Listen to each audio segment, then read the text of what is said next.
vacated by 2024. Again, I see the risk of them not vacating, but it has been clear that they can start the work when the military is still on base, and the Minister has said that they will be vacated. So that's another risk that I don't see. All I can see is that without a local plan, all of the controls and protection that we have as Rutlanders will be taken away. And talking to my ward, my residents in my ward, and the residents around Oakham South where I live, there is a huge amount of fear about what could happen. Look in Oakham South, already Jeekins Weir put out a consultation on a site which isn't in our local plan, which potentially without a 5-year housing supply could add to another green space being removed.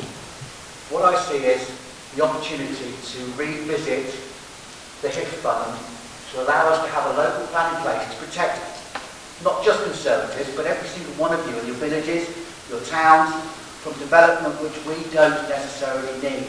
When there is a brownfield site which is going to develop whatever we think. We have the opportunity to grasp that with two hands, move on, work together, cross-party to deliver a better Rutland.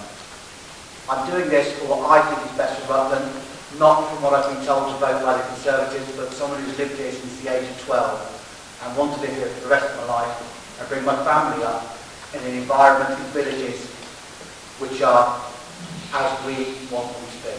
Thank you, Chair. Thank you.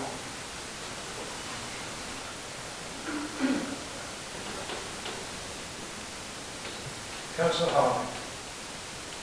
Thank you, Chair. Can I have dispensation to please remain seated? Thank you. Councillor Harvey, Cottesmore Ward. As a councillor elected in 2019, along with a lot of colleagues, we inherited a local plan. To date, it has cost 1.193 million and taken 6 years. We're now being asked to start again, costing a further 1.5 million and taking at least 4 years. The risks to Rutland are clear. If we were to revisit here, it would put us in the position of ensuring infrastructure upfront, controlled development, and the ability for RCC and importantly our public service providers such as the NHS to plan in a coordinated way for the benefit of all Rutlanders. Thank you. Thank you. Councillor Coleman. Thank you, Chair. Richard Coleman, Ward Member for Ryle, Essendine and the Castletons. So I have spent an extensive amount of time spent with our parish chairs from within the ward, and all but one reluctantly agree that the risk of having uncontrolled development outweighs that risk of not having a local plan. We still have a lot of concerns about the 1,300 homes that are going to be built at Stamford North. But in terms of having no mention of increasing medical provision, as we're already in a poor state, and again, access to the A1, they feel that there will be a mass increase of villages in the going through the villages, to the A1. They understand, despite these risks, that the only way forward for them is to continue with the current local plan. All of them genuinely feel, and I quote, "We are caught between a rock and a hard place." And personally, having had conversations with other members of this council, the general response has always seemed to be, well, what's the alternative? In my humble opinion, the question that we should really be asking is why has that only been the only alternative? There doesn't seem to be a gold-plated solution that I would want to hang my hat on, and the element of risk, I'm acutely aware that some of us as junior councillors in this room have essentially picked this up after only 2 years in the seat. However, balancing no local plan, uncontrolled development, lack of housing supply, potential changes in planning policy and legislation against carrying on with a local plan, re-examining HIP options, facing potential legal challenges, that is the very definition of the rock and the hard place. That said, as we are sure, and I'm sure Councillor Rozelle will actually back me up from our time in the armed forces, no plan ever survives first contact, but we must improve, adapt, improvise and overcome. I would like to applaud the CEO and the officers for their efforts in spending time to look at other viable options for the Housing Infrastructure Fund. Unfortunately, as though it hasn't come to anything, I still wish to thank them. Having deliberated over this issue for some time now, there have been numerous updates or additional information that councillors must now vote using a combination of not just our gut instincts, but the voices of those in our parishes, which I feel I will have to do tonight, and therefore vote in favour of keeping the local plan. Thank you.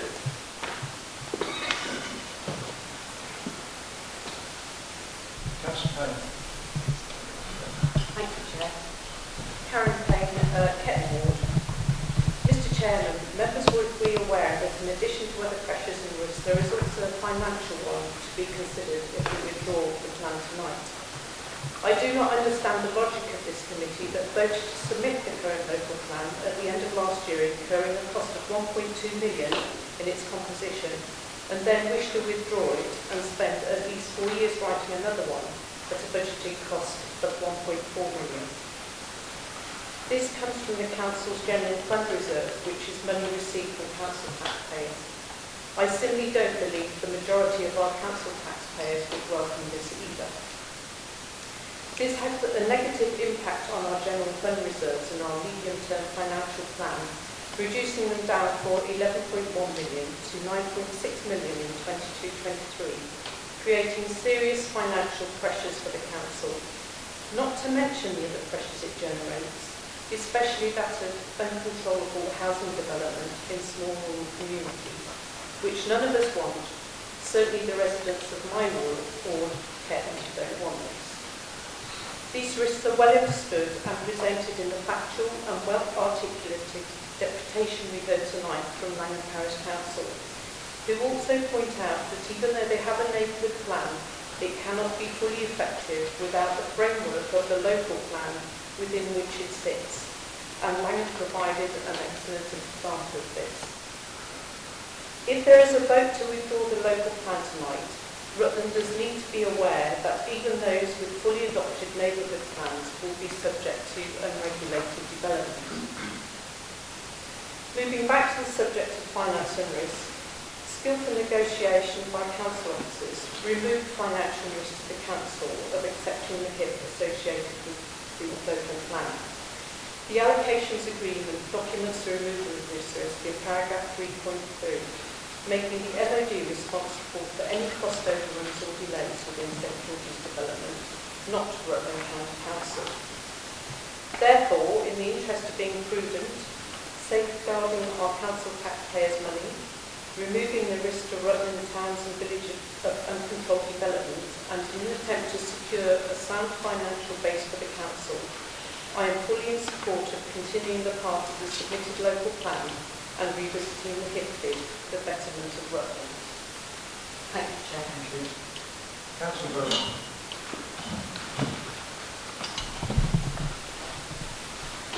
Thank you, Chair. Ladies and gentlemen, so I'm Councillor Burrows, I'm a ward councillor for Oakham South. Over the past months, I've read hundreds of pages of documents and emails and spent a lot of time listening to residents from around Rutland voice their opinions and their concerns. Concerns not only on the content of this local plan, but also about the flawed decision-making process, the lack of transparency and lack of accountability, including the most unbelievable gifting of 650 houses out of the scheme that we've heard a lot about, that has led to us to this tragically difficult decision that we're here to make tonight. We've just completed the Future Rutland conversation. I've been stressing how important our residents' views are to us. So I've been particularly interested in discussions I and colleagues have had on hundreds of doorsteps over the last month or so. Residents who cannot be accused of NIMBYism have asked us hard questions about where we are with our plan and have engaged us in often animated discussions. What I have not heard is any level of support for a plan which includes a high-risk garden village at St George's Barracks with its many uncertainties. Our residents are not stupid, and we must not treat them as such. When it's explained to them that the 29.4 million promised to us by the HIP grant in 2019 is now worth around what is arguably 10% less due to inflation on both wages and the building materials needed to build the infrastructure, and that work will not start for another 4 years or so, that is additional inflation over that time, they understand the risks. They understand that we'd be in a position where we'd be starting work on this development the cost of which, if not completed for some reason, would have to be repaid by Rutland County Council, potentially bankrupting our authority. They understand that the affordable housing element of the development, housing so sought after by our residents so their children can live in the county, won't come on stream for about 20 years. They also understand that when budgets get tight, builders negotiate their way out of affordable parts of building development, so those affordable houses may in fact never come on stream. I think the landslide vote for my Lived End colleague here, Paul Brown, in the recent South Oakham ward by-election, when he received 886 votes to the Conservative candidate's 420 votes, despite it being open that he and I did not support this plan, further endorses this understanding and confirms our residents' views. I also believe that we employ wise and experienced officers who have access to legal expertise to guide us. I find it a very sad state of affairs that takes some explaining if we do not now listen to them and revisit the HIP funding. Since we received their recommendation that we withdraw this plan, we've been given ample opportunity to voice our concerns and have had all our questions answered in full. And nothing I've heard during this scrutiny of the officer's recommendation has led me to believe that we are being misled by those that we employ to advise us. I will not be voting for this substantive motion. Thank you. Anybody else?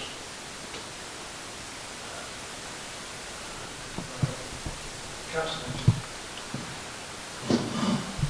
Thank you, Chair. Councillor Hemsley for the Board of Langham. Tonight we have arrived at a point which has been driven by decisions that we have made over a period of time. And first of all, I would like to say any future plan, whatever it looks like, it will include St George's. And it will probably never deliver a perfect Rutland village. What we are saying to many of our members of communities is that you've elected us to make some of those decisions. And some of them are difficult, some of them are very difficult, and some may be too difficult. But we don't want to continue by making mistakes. And I believe that we've already made a mistake and we have a chance to correct this. I trust all of you had a look at the report of the Future Rutland conversation that was shared with you all. We have a clear sense of direction from this. Just the headlines that come through, but the need to protect the rurality of Rutland. The need to ensure that opportunities are available for all, and we have good healthcare. And we plan for our future. I hear that we should wait until we have more details. And I just look back at the gentleman called Columbus. And luckily, he took the decision to leave the harbour without all the details that we have today. And we rely on some of the faith that we have from dedicated officers to support and help when we need it. There's been a discussion about 650 homes and the fact that we gifted them to South Castilian. We are in a strategic housing market area and we have a duty to cooperate with them. And you can argue that duty to cooperate was based around urban areas, but it is actually a duty to cooperate, full stop. And we gave them those homes because we would not build 650 homes up on that land. And our current local plan, if it's withdrawn, means that those 650 homes wouldn't happen until we address that. I think it's okay to look at where we are and admit that we might not have got what we expected. I believe it is not too late to make the right decision and give the whole of Rutland the protection that they expect and deserve. And this includes the residents of the surround of the one site that seems to have caused so many concerns. And especially these residents need to know that we will continue to work hard on their behalf. The risks for Rutland, either way, are outlined in the papers. But there are other risks, and they're about Rutland's ability to attract quality staff, be taken seriously in the halls of power, be respected as a genuine partner at local and national discussions, the opportunity to have a seat at the fairer funding review, and to have a choice in our destiny. Is this what we are willing to put on the table as a gamesmanship? I know that if we do not take ourselves seriously, then why should others? And that includes our staff, who along this journey have been with us step by step, and now we are risking saying, sorry, we doubt your work, but please continue to work for us. We've made a series of decisions that have led us to this point. And as mentioned previously, officers are only able to advise on facts, hence the paper. Their integrity and their professionalism is not in question. And I understand that they are keen for us to give them a clear mandate that we need to move forward. So, in summing up, what are the choices? Turn left or turn right? If we turn right, we have 3+ years of a journey to come back to the same point. We do not pass go, we rack up around about £1.3 million of additional spend, or do the logical thing and turn left. We understand that we have an opportunity to revisit a decision that on reflection was not the best choice, and accept an initial inward investment of £29.4 million and continue to benefit from the inward investment it gives employment, land, and that could be a real benefit to our entrepreneurial and innovative businesses already in Rutland. And we can actually draw for other businesses that we could continue to call, should we have the opportunity to make the offer. Sadly, currently we have little to offer, and that will also be the case until we have the new local plan. I fully understand the risks, but if we take control and work with Empingham, East Western, North Lutton, Ketton, Manton and Morcott and the rest of the county, we could ensure that our future is in our control and we could influence the detail of the development and the whole of Rutland can benefit. We need to be supporting the whole of Rutland and looking at the housing and business opportunities. And if we had been brave sooner, we might have been announcing a new film studio opening in Rutland, which I believe was mentioned in somebody's report earlier. We have some incredible businesses in our county and we need to support them or they will relocate and the opportunities will move with them. The decision of tonight is not for us and probably not for the generation after us, but for the generation to follow. And we are tasked with thinking beyond our own position and to take the tough decision that comes with election to a county councillor. And this is one of those that is not a political one. And to be very clear, I do not use the whip, I know it's been mentioned before, but I do believe that all members should have a completely free vote on this. And I rely on all of you to make up your own mind about what future generations need.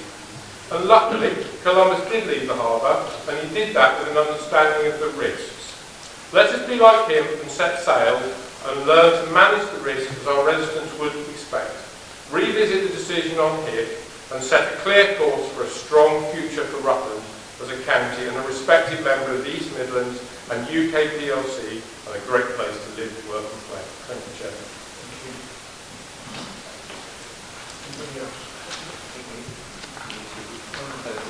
Point of order, Chair. Can we have a proposal for us? Exhaust. Seconded. All in favour? Sorry, extension.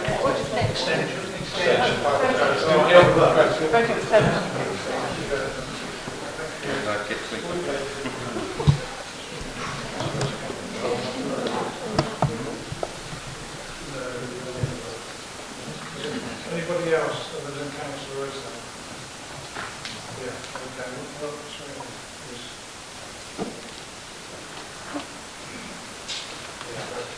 Councillor Roseland. Okay.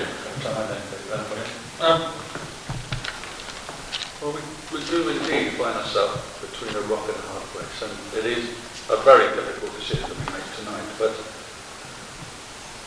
I'd really like to say that I want to speak not only on behalf of my constituency, but of our young people and young families.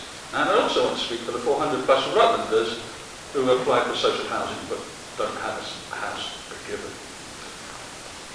I also want to support the silent majority of our young people and families that cry out for social housing, employment and a community that meets their needs. All too often youngsters are forced to leave Rutland because they can't afford to live here. It's that simple really, isn't it? And I really do support a sensitive design garden village with appropriate community and placemaking facilities. I speak against those that support the local plan, but then did a volte-face to vote down the HIP grant. The reasons given for opposing the HIP grant, and I've heard a couple of them again tonight, were many and often tenuous. My two favourite pieces of misinformation are as follows. RCC could be bankrupted if the St George's development was not delivered on time or not to cost.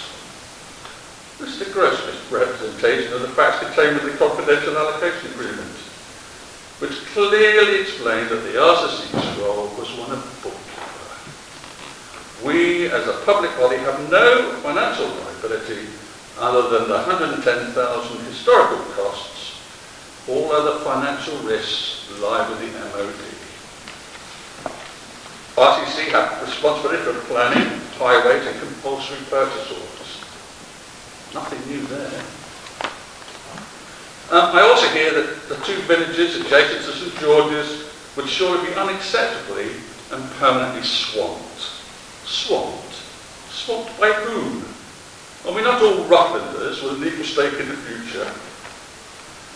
It is implied that we should not pursue a self-contained God community for fear of swamping those villages adjacent. So, where are we going to build them? On our service centres at our greenfield sites? St George's is a brownfield site and will be developed by the MOD. Surely far better to vote to reconsider the HIP grant and vote to support our young people and families. And let's not forget, of course, there is the elephant in the room of an additional £1.3 million spend to create a new local plan when we are running a substantial £2 million deficit. I fully support this motion and hope that this time around we'll vote to reconsider its position on the 22nd and will vote for the good of Rutland, its people and St George's. Thank you. Thank you. Councillor Rosanna, yours.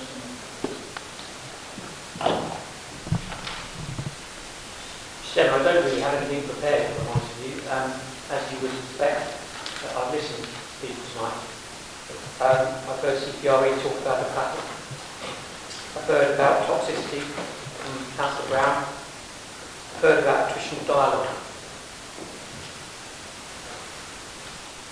I've heard lots of I thinks and special moments where we discuss garden sheds. Incidentally, garden sheds are the same price now as they were in 2019. I bought one this week. The vision is still in place. That is regrettable, I think, across all 27 of us. I don't think any of us here want to disagree, but it is still there, and we need to find a way through that. And we've heard very eloquent comment from across the whole of the council tonight. I don't think we've heard enough about health. I don't think we've heard enough about housing or education or jobs. We certainly haven't heard very much about the future of our young people. Many of us will have children who started school this week or have started sixth form this week. If we look around the room, the average age here is probably around about my age, 56. That's regrettable. We're talking about our future generations and what they will inherit. And it's wonderful that organisations and individuals who have sufficient funding to make a significant impression on the planning inspector can make themselves so publicly aware and available. I'm sure that all of Rutland will remember where those comments came from. Guidance and opinion tonight has come from our older generation. Where is the ear of our younger family? Where is the ear of our younger people? When will we stop and think about the fact that we are just temporary stayers? Chair, thank you. Thank you very much. Right, members, put it to the vote. Can I move for recorded vote, Chair? Sorry? Can I move for recorded vote? Second. We have a second, Councillor Ross. All in favour, recorded vote.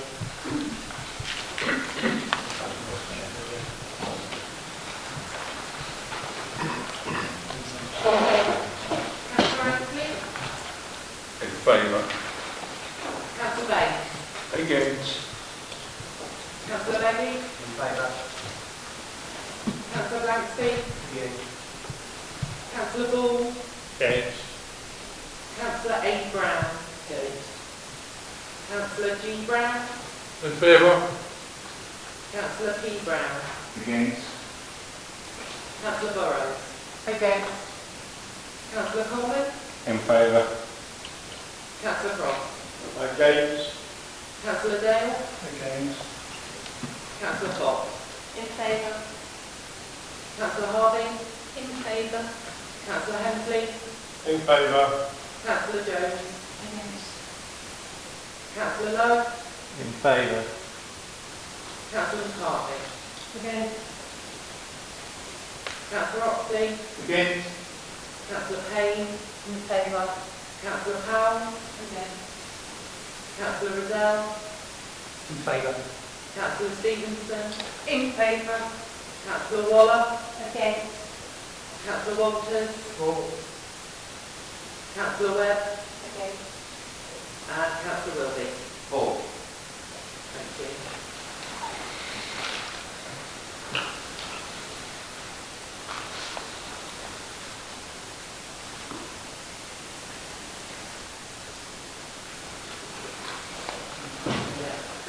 Yeah, the voting is 13 for and 14 against, so the motion.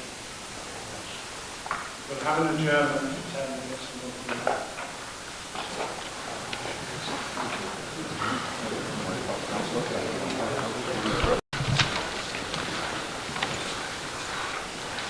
Right, members, because the substantive, we then go back to the original recommendations, could I have? Right, okay. Yes. Point of information. Well, thank you, Chairman. In view of the hour, I think you're going to have great difficulty in winding up this debate. I would like to propose that we go back into suspending standing orders. That's the only way we can get a conclusion tonight, and we need a second. Councillor Cross, second. All in favour?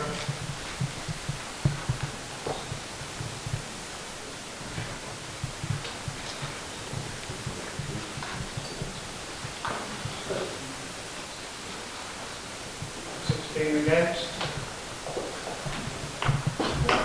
Abstentions?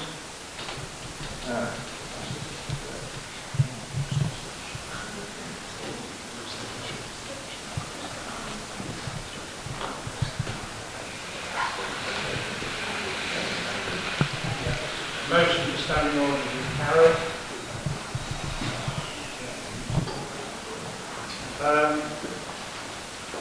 So we go back to the original recommendations. Could I have the proposal, please? Councillor Waller and seconded Councillor Cross. If I may, Mr. Chairman, just for the benefit of the audio recording and for clarity of what's happened, Councillor Waller has proposed the motions as set out in the paper, and Councillor Cross has seconded that motion. Thank you. Well, there's not quite a lot of time, members, so does any member want to speak on the...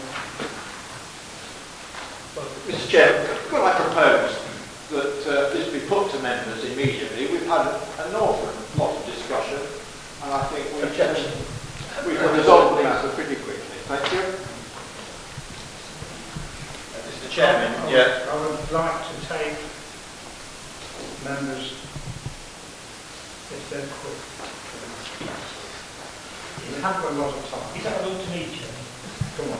just to close that, Councillor Cross will need to withdraw that particular motion because if that finds an immediate second, it has to be put without further debate. So, Sorry, Mr. Chair, I'm sitting firm on that. I'm pretty happy.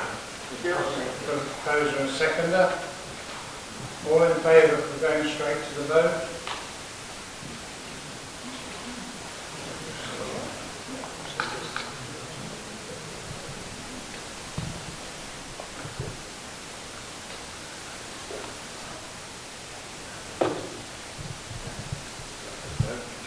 would everybody please raise their hand to indicate very clearly so we can get it accurate?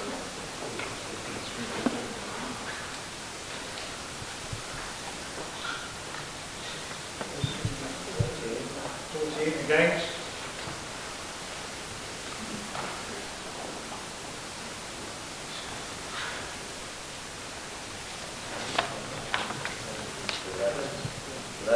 Abstentions? So on that, we'll go straight to the vote then. Mr. Chairman, can I ask that we actually read out what we are voting on for the benefit of those people who are listening? That council withdraw the submitted local plan submitted to government in February 2021 under Regulation 22 of the Local Plans Regulations from the process of examination in public following the decision made by council on the 22nd of March 2021 not to accept the offer of 29.4 million housing investment fund grant funding, which has impacted the viability and deliverability of the proposed St George's Garden Village scheme and therefore the wider development strategy affecting the soundness of the local plan. 2. Approves the creation of an earmarked reserve of 1.395 million to resource the making of a new local plan for the county and operating without a plan as detailed in section 5. And that authority be delegated to the Strategic Director of Places and the Section 151 officer in consultation with the portfolio holder for planning and the portfolio holder for finance, governance and performance. Change and transformation to release funds from the earmarked reserve as required. 3. Approves that the Council receives a quarterly statement of the budget position in light of the cost uncertainty so that it can track whether the earmarked reserve is sufficient or can be released accordingly. 4. Approves the need to positively prepare and submit a new local plan informed by an updated evidence base for the benefit of the County of Rutland, its residents and businesses that will. 1. Deliver the corporate plan vision and themes for the county. 2. Provide for substantial growth to meet its objectively assessed housing and employment needs, utilising and promoting sustainable transport wherever possible, which will combine to contribute towards achieving the government's net zero carbon emissions 2050 target. 3. Protect and enhance the county's heritage, character and natural capital, including air quality, water resource management and biodiversity, and 4. Ensure the timely delivery of all necessary infrastructure. 5. Approves the development of robust and effective strategic partnerships to support plan making through the duty to cooperate and required for a viable, deliverable and sound plan. 6. Approves the establishment of a cross-party group to provide oversight of the process of making a new local plan and delegates authority to the Strategic Director of Places in consultation with the portfolio holder for planning to establish a governance structure in line with the corporate project management governance framework. Point of order, Mr. Chairman. For 2, it actually says provide for sustainable growth and not substantial, which is what I believe. Sorry, my apologies. Chairman, move for recording. Yes. Yeah, recorded vote. We've got a proposal. Seconder. All in favour? Yes. Yes. Recorded vote. That supports the people listening. Yeah, Okay. Against? Abstentions?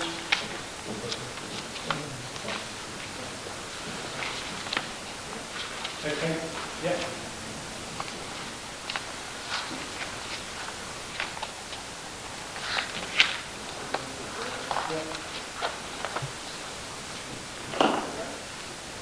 Councillor Ainsley. Against? Councillor Baines. For. Councillor Beggy. Abstain. Councillor Baxby. Councillor Ball. For. Councillor A. Brown. For. Councillor G. Brown. Against. Councillor P. Brown. For. Councillor Burrows. For. Councillor Coleman. Against. Councillor Cross. For. Councillor Dale. For. Councillor Fox. Against. Councillor Harvey. Against. Councillor Hensley. Against. Councillor Jones. Councillor Lowe. Abstain. Councillor McCartney. For. Councillor Oxley. For. Councillor Payne. Against. Councillor Powell. For. Councillor Riddell. Against. Councillor Stevenson. Abstain. Councillor Waller. For. Councillor Walters. Against. Councillor Webb. For. Councillor Willoughby. Against.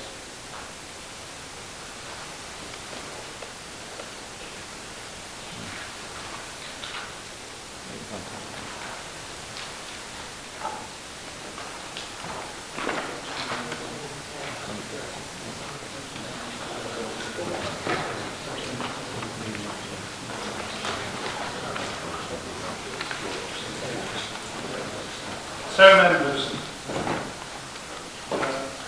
members for, 14, against 10, abstentions 2. 3, sorry.